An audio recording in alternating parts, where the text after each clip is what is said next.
πρώτα να σας ευχαριστήσουμε για την παρουσία σας και σήμερα, αλλά να σας ευχαριστήσουμε επίσης και για τη δημοσιογραφική ευαισθησία με την οποία αντιμετωπίζετε αυτά τα θέματα της διαφορετικότητας και τα προβάλλετε με τέτοιο τρόπο, ούτως ώστε και αυτά τα παιδιά και όλα τα άλλα τα παιδιά και οι άνθρωποι οι οποίοι ανήκουν σε αυτή την κατηγορία των συμπολιτών μας να έχουν μια καλύτερη αποδοχή μέσα στην κοινωνία. Και με τον τρόπο αυτό και η τοπική κοινωνία τους αντιμετωπίζει με καλύτερο βλέμμα και περισσότερο, οι περισσότεροι τους αντιμετωπίζουν με το νου και όχι με τα μάτια. Ο Διονύσης και ο Χρήστος, τους ξέρετε, ο Διονύσης ο Βικελάτος και ο Χρήστος ο Πάκος, είναι δύο αθλητές οι οποίοι θα συμμετάσχουν στην ομάδα, στην εθνική ομάδα του Special Olympics, η οποία θα λάβει μέρος από τις 21 Ιουλίου έως τις 3 Αυγούστου το παγκόσμιο πρωτάθλημα, το οποίο γίνεται στο Λος Άντζελες της Αμερικής. Σε αυτούς τους αγώνες θα συμμετάσχουν πάνω από 7.000 αθλητές από 178 χώρες και μαζί με τους προπονητές που είναι 2.500 θα συμμετάσχουν περίπου 25.000 εθελοντές, θα είναι οι βοηθοί σε αυτούς τους αγώνες και 2.000 κριτές και χρονομέτρες, και στους αγώνες ελπίζουν ότι θα τους παρακολουθήσουν σε ένα στάδιο το οποίο είναι χωρητικό τους 500.000. Και τα δύο τα παιδιά τα δικά μας ανήκουν στην ομάδα, ανήκουν μάλλον στην ομάδα του αγωνίσματος του τένις, που πάει με 3 άτομα. Τα δύο λοιπόν είναι τα παιδιά τα δικά μας οι Πρεβεζάνοι, και νομίζω ότι είναι τιμή και για την Πρέβεζα και για την Ελλάδα που εκπροσωπούνται η Πρέβεζα με αυτά τα δύο τα παιδιά. Η ομάδα της Ελλάδος απαρτίζεται από 160 μέλη μαζί με τους προπονητές και τους συνοδούς, και οι αθλητές προέρχονται από την Αθήνα, από τη Θεσσαλονίκη, από την Πάτρα, από τη Χαλκίδα, τον Πόλο, την Πρέβεζα, τα Γιάννενα, τα Χανιά και τη Ρόδο. Βάζοντας τα δηλαδή πληθυσμιακά, είμαστε η πρώτερη πόλη η οποία έχει δύο αθλητές στην ομάδα. Ο Νίκος, όπως γνωρίζετε, ο Μαντούσης έχει αναλάβει το τεχνικό κομμάτι και εγώ έχω αναλάβει το κομμάτι της φυσικής κατάστασης. Δουλεύουμε με τα παιδιά περίπου 8 χρόνια. Περίπου 8 χρόνια.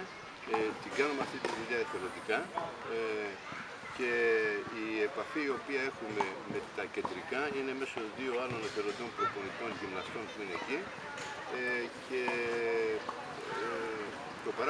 το παράπονο μας είναι ότι με την υψηλή ιεραρχία δεν μας έχει ενοχλήσει ποτέ κανένας να μας πει και ένα ευχαριστώ για αυτό το οποίο κάνουμε. Δεν το έχουμε ανάγκη, γιατί η ευχαρίστηση είναι αυτό το οποίο κάνουμε. Αλλά έστω και θυμοτυπικά κάποια στιγμή θα ήταν καλό κάποιοι από αυτούς που βρίσκονται στα ανώτερα κλιμάκια να πούνε ένα ευχαριστώ και στα παιδιά και σε εμάς που βοηθάμε. Αυτό όσον αφορά τους αγώνες και όσον αφορά τη συμμετοχή των παιδιών. Να πει ο Νίκος τώρα τι ακριβώς θα, αν θέλει κάτι να συμπληρώσει, και συνεχεία να κάνετε και κάποιες ερωτήσεις, αν μπορούμε να βοηθήσουμε την συζήτηση.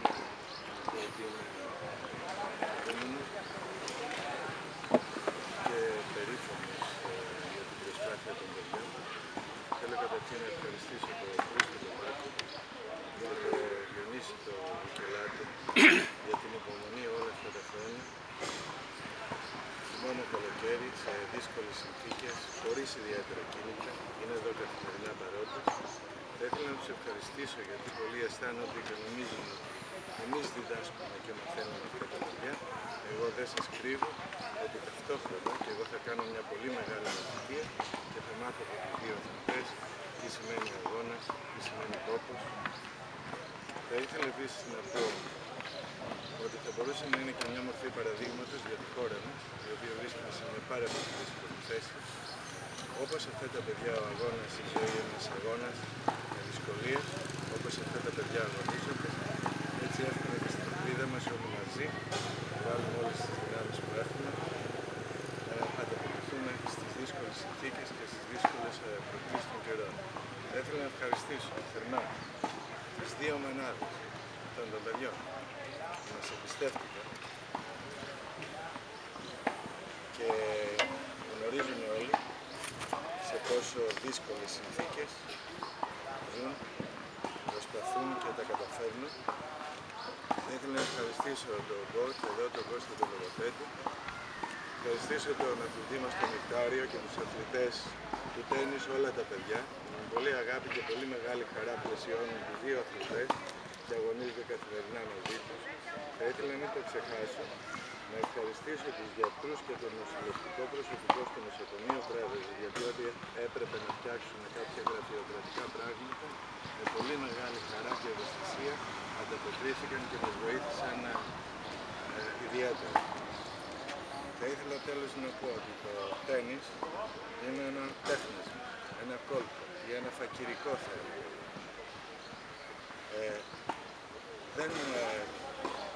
Δεν χρησιμοποιούμε το τένις για να γίνουμε αθλητές και να κερδίσουμε ένα αγώνα.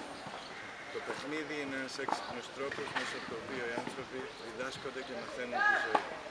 Το βασικό στοιχείο του παιχνιδιού είναι ένα των γραμμών και του κοινωνικού κανόνα και συνδέεται με την χαρά. Άρα, σκοπός κατά τη γνώμη μου αυτής της αθλητικής δραστηριότητας που αναπτύσσουμε με τα παιδιά είναι αυτό που κάνουμε στο γήπεδο, να μπορέσουμε να το μεταφέρουμε αύριο στην καθημερινή μας ζωή και στη ζωή αυτών των παιδιών. Θα ήθελα να πω ότι κουραστήκαμε πολύ, υπάρχει πολλής κόπος πίσω μας, θα γίνει ένα μεγάλο ταξίδι. Εύχομαι στους δύο αθλητές καλό δρόμο, καλό ταξίδι, καλή επιτυχία. Είναι εύκολο, Γιώργο, δύσκολο, αλλά και εύκολος ο δρόμος να φτάσουμε μέχρι την Αμερική. Θα ήθελα να πω ότι το πιο δύσκολο ταξίδι για τους δύο νεαρούς αθλητές είναι να μπορέσουν και το καλύτερο μετάλλιο, να μπορέσουν αυτά τα δύο νεαρά παιδιά να γίνουν αποδεκτά περισσότερο στην πόλη μας, να τους δοθεί χώρος και να πούμε όλοι μαζί, όλοι οι άνθρωποι είναι σπουδαίοι, ικανοί και άξιοι. Και να πω πάλι για τελευταία φορά τα συγχαρητήριά μου και τις ευχές μου για καλό ταξίδι στον Χρήστο τον Πάκο και στον Διονύσιο Βουκελάκη. Ευχαριστώ. Ότι από αυτά τα παιδιά, όπως είπε και ο Νίκος, περισσότερο πήραμε και λιγότερο δώσαμε. Πήραμε όλη αυτή τη θέληση που έχουν για να υπερβούν όλες αυτές τις αδυναμίες τις οποίες έχουν και σε πολλά σημεία τους έχουμε και σαν παράδειγμα για την προσπάθεια την οποία κάνουν. Επίσης, μαζί με τον Νίκο πετύχαμε στην αρχή και με τη βοήθεια τη δική σας, που μπορεί να μην έχετε καταλάβει, αλλά έτσι που τα προβάλλετε τα θέματα, και με τον τρόπο που τα αντιμετωπίζετε, εκτός από μερικές εξαιρέσεις, από το δικό σας το χώρο, υπήρχε και μία-δυο μικρές εξαιρέσεις που τα χρησιμοποίησαν αυτά τα παιδιά, ιδίως το Χρήστο και πρέπει να το λέμε αυτό, πετύχαμε να ανέβει η αυτοεκτίμηση. Επίσης, έσπασε κατά κάποιο τρόπο η απομόνωση από το κοινωνικό σύνολο. Βγήκαν από τα σπίτια τους, ο Χρήστος ήταν ήδη βγαλμένος από το σπίτι του, αλλά η κοινωνία μετά από αυτή την προσπάθεια που κάνει, τον έχει αντιμετωπίσει εντελώς διαφορετικά και είναι πολύ ελάχιστα τώρα τα παραδείγματα ανθρώπων οι οποίοι, όπως είπα προηγουμένως, βλέπουν αυτή την κατάσταση με τα μάτια και δεν τη βλέπουν με το νου και ίσως δημιουργούν και κάποια μικροπροβληματάκια ακόμη. Με τη βοήθεια τη δική σας θα θέλαμε όλα αυτά τα προβλήματα να εξαφανιστούν από αυτή την προσπάθεια που κάνουμε και να δούμε τα παιδιά όπως πρέπει να τα δούμε. Θέλω να πω ότι δυστυχώς οι κρατικές και οι τοπικές αρχές δεν έχουν πει ζεστά σε αυτό το θέμα και δεν το έχουν πει ζεστά. Οι μόνοι οι οποίοι προσπαθούμε και με τη βοήθεια, όπως είπε και ο Νίκος, αυτών των ανθρώπων και ιδίως με κάποιων ανώνυμων συμπολιτών μας, από εκεί και πέρα δεν έχουμε καμία βοήθεια. μπορεί όταν θα ξανάρθουν τα παιδιά από την Αμερική, είτε χωρίς είτε με κάποια διάκριση, μπορεί κάποιοι από τους θεσμούς να ξαναφανερωθούν, να αρχίσουν τις θυμοτιμικές συμπεριφορές και τα λόγια, και μετά από τη στιγμή που θα σταματήσουν αυτές οι εκδηλώσεις να πάψουν να θυμώνται και τα παιδιά. Γνωρίζετε για όλες αυτές τις, θα τις χαρακτηρίσω εγώ, εμετικές βραβεύσεις που γίνονται ανάλογα με τις περιπτώσεις, και χωρίς ντροπή οι θεσμοί λειτουργούν στιγμία και εν συνεχεία ξεχνάνε αυτή την κατάσταση. Ο Δήμος δεν έχει καμιά υποδομή για αυτά τα παιδιά, ούτε το κράτος έχει καμιά υποδομή, και αυτά τα σχολεία τα οποία και οι κυψέλες οι οποίες λειτουργούν, ξέρετε, απλώς για να λειτουργούν. Δεν είναι ούτε πλήρως καλώς επανδρομένες, ούτε κτίρια καλά έχουν, ούτε αποτελέσματα φέρνουν, ούτε τίποτα. Γι' αυτό, συνοψίζοντας, λέω ότι αυτά τα παιδιά πολλοί λένε ότι τα αγαπάνε, αλλά πολύ λίγοι τα υπηρετούν. Τα υπηρετούν μερικοί συμπολίτες μας, οι οποίοι διακριτικά και χωρίς καθόλου να θέλουν την επωνυμία, τα βοηθάνε αυτά τα παιδιά και οικονομικά όταν χρειάζεται, και με υλικά και με οτιδήποτε άλλο χρειαστούν, και αντιληφθούν αυτοί ότι χρειάζεται, ή σε συνεργασία με εμένα και με τον Νίκο, λέμε τι ελλείψεις έχουν τα παιδιά και με αυτόν τον τρόπο βοηθάνε. Δεν έχω να προσθέσω τίποτα άλλο. Αν θέλετε να ρωτήσετε κάτι, ευχαρίστως. Θα μιλήσουμε και λίγο Κώστα και